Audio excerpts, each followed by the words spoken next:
My phone kind of froze up, so I don't know really what that means as far as storage. I'm just gonna keep talking until it stops, and I'll download it, and I guess maybe come back or something. But I was at the game with my brother-in-law. We were kind of walking one way, and a couple, her boyfriend or husband or whatever, guy and a girl, grown up, like grown people, 40s or whatever, we're just kind of, or maybe later 30s, early mid 40s, we're just kind of walking the opposite direction. We were kind of going into the stadium, and they were just kind of going somewhere else, like out of the stadium.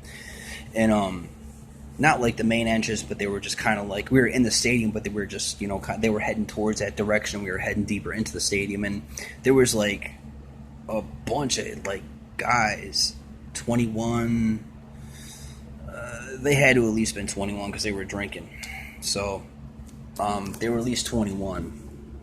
I would say anywhere from 21 to 25, and old enough to know better. And these dudes took alcohol because the girlfriend of this guy was wearing a Saints jersey. It was Reggie Bush. I think it was a Bush jersey. It definitely wasn't a Breeze. It was like a Reggie Bush. It had to have been Reggie Bush. Or maybe Robert Meacham or something, like some popular player for them, but she was wearing a jersey nonetheless. And some guy just kind of came up to her and dumped alcohol over her head. I mean, it's not the worst thing that could ever happen at a football game. It sounds kind of cliche, but that's the problem with football games. Like, that's like, why would you do that?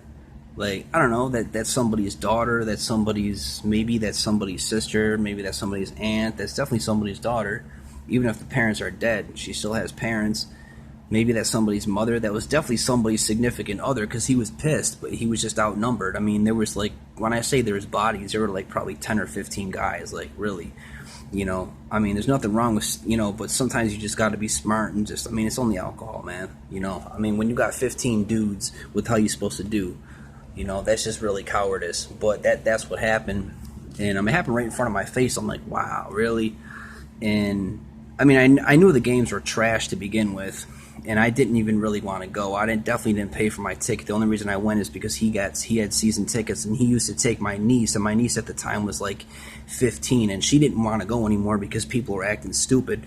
They were using curse language and drunk people all over the place, and she just felt like, I don't know, it was kind of oppressing for her because it was just real sloppy, and I guess people were falling into her, like they were just drunk and stupid. And so she just didn't want to go anymore. So he had tickets, and I don't know. He was going to go to a game, and he just asked me if I wanted to go. So I'm like, all right, cool. So I went with him, and that's what happened that time. And I think I went a second time, and everything was pretty much cool at that point. I don't think anything happened that time, and that was for the Patriots the second time. But the time I'm talking about was New Orleans Saints. They came to my city, and man, I mean, these dudes just kind of like dumped alcohol all over her head. Wow, that's just crazy. Like, why would you do that? It's only a jersey. It's not that serious. And like, the thing is, the only reason that guy did that was because he had like 10 or 15 of his friends there. I mean, do you honestly think that guy would walk up to that dude by himself and be that ballsy? Hell no. I mean, these people are cowards out here, man. That's just like, I don't like that crap. Like, if you're not willing to eat the dinner that you serve, but you serve it anyways, knowing that you would never eat it yourself, you're just a textbook coward.